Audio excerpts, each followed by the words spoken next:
It was 7 years ago that I made a video showing the journey taken by a train of skips from the copper mine to the Interchange siding at Beeston Market.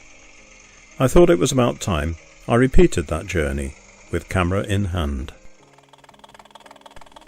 A train of full copper ore skips is about to leave the copper mine. As you can see, the copper mine buildings are very much as they were 7 years ago, though the paint might have faded a little since then. The loco was my first scratch build. Based loosely on a couple of Fowler diesel mechanical locos, it was a cross between a standard gauge and a 2-foot gauge loco. The skips are standard LGB, repainted and weathered. We are leaving the copper mine sidings and, for a short while, joining the main line from Beeston Market to Beeston Castle. However, with a bit of imagination and modeller's license, we can see that this is actually the branch line from the mine to the main line at Buckley. We pass behind a row of Leylandii towards a non-existent junction leading to Buckley, which we will see again twice on our journey. And now the train is passing behind the new workshop, which was built 2 years ago from scratch. Until now, the track has been supported on 1-inch thick, 6-inch wide treated fence panels. But here, the ground has risen up to meet us, and the track bed becomes a series of concrete breeze blocks. This section was entirely rebuilt after the workshop was finished. This is the first time this stretch of line has appeared on a video since 2012.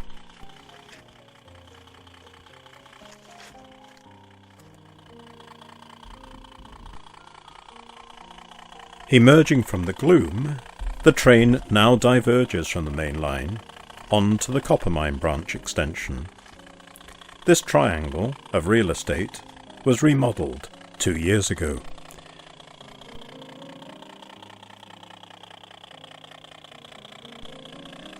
Entering a cutting and then heading under a cast concrete overbridge, the train eventually reaches the outskirts of Buckley Station, where it waits for permission to join the main line.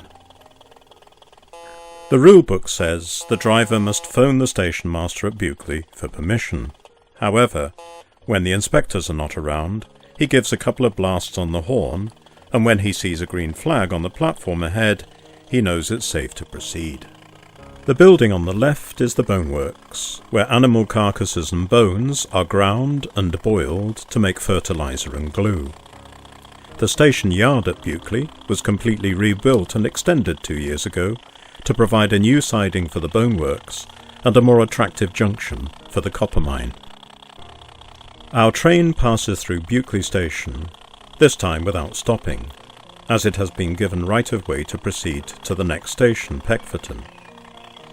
We cross over the swing bridge, basically a plank with girder sides, made from UPVC angle trim, glued together with superglue. It was constructed in 2009 and has been in situ in all weathers ever since.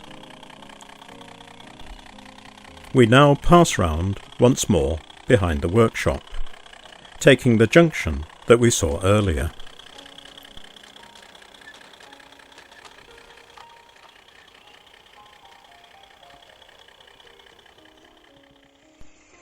Back in 2015, you can see that the junction for the copper mine was a very much less impressive affair, and the station yard at Buckley was, by comparison, very cramped. Well, almost non-existent.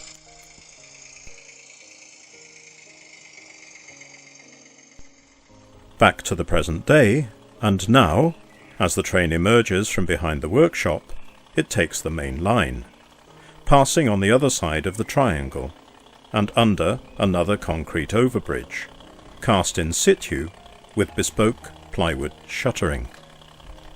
It goes over another non-existent junction to start the descent of Gallantry Bank on a 1 in 40 gradient. At this time of year, early summer, the plants and flowers grow rampantly, and a lot of time is spent cutting them back.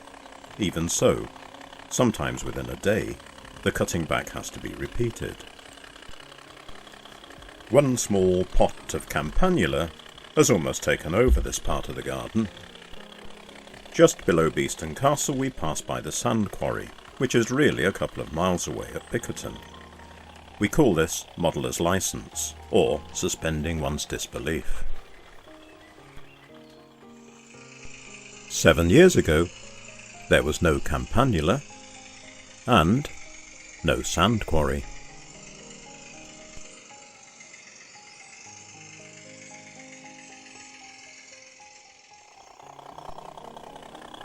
Emerging from the cutting, with Beeston Brewery above, the train avoids Peckforton Station, because it's not really here, and winds its way through the dense foliage towards Peckforton.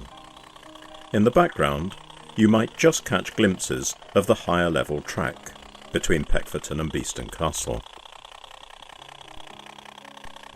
The siding for the watermill diverges here, with a wooden trestle bridge crossing the River Gowie. This was modelled on the bridge at Wenneston Mill on the Southwold Railway. Returning to 2015, the same location, with no brewery and a much more basic platform at Peckforton. The foliage was even more dense and, as you can see, it has to be severely dealt with every so often. 7 years ago, the watermill was only at a very vague planning stage, and the area around it needed to be remodelled slightly to make room for it.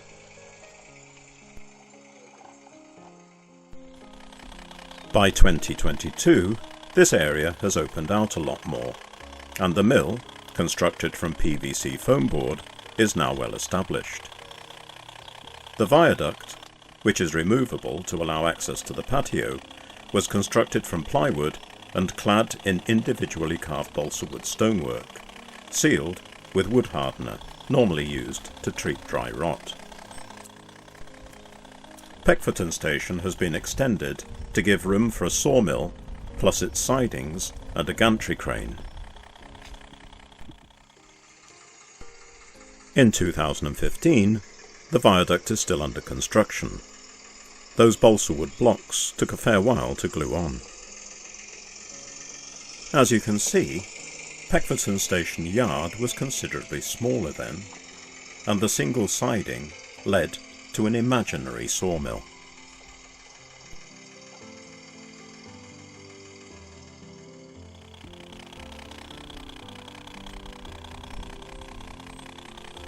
Leaving Peckforton Station, the railway encircles the patio and starts its climb up towards Beeston Castle.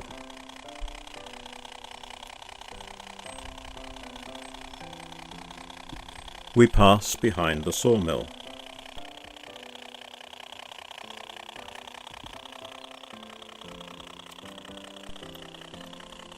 And then cross over the River Gowie.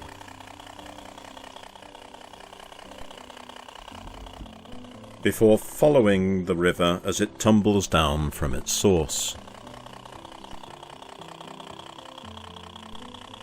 With Peckforton Station in the background. Arriving at Beeston Castle, we pass by the brewery, also constructed from PVC foam board. The train passes through the station without stopping. It has a clear road.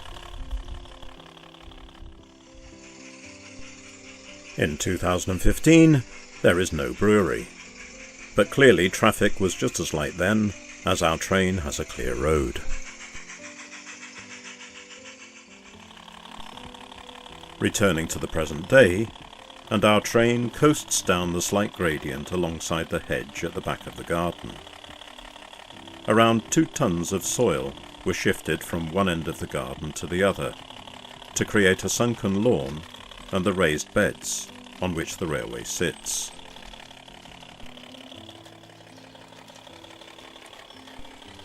Crossing the non-existent junction again, our train now passes behind the workshop for a 3rd time.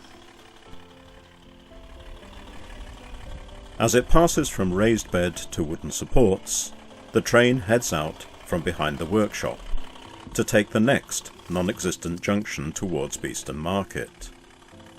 When it travelled this section of the line previously, it was on the Coppermine branch. It is now on the main line. My way of squeezing 7 miles of hypothetical railway into a modest UK back garden.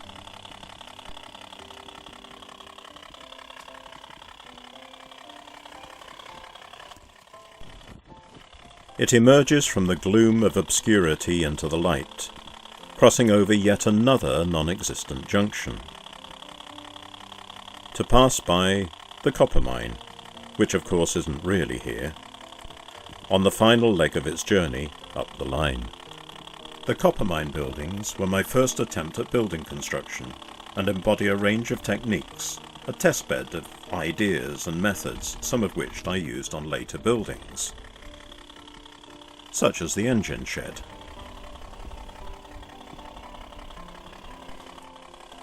Our train is now pulling into Beeston Castle Station. It makes its way directly to its designated siding at the rear of the station yard.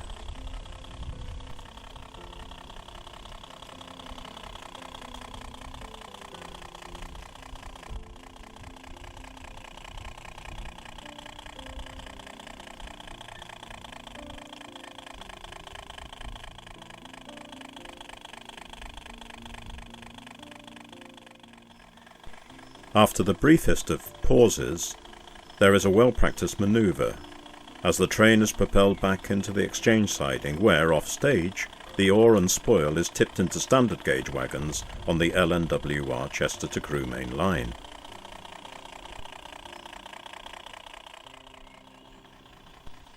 In reality, of course, the exchange siding is a hidden link back to the Coppermine, where the rake of full skips is exchanged for a rake of empty ones, so the train can return down the line to have them replenished.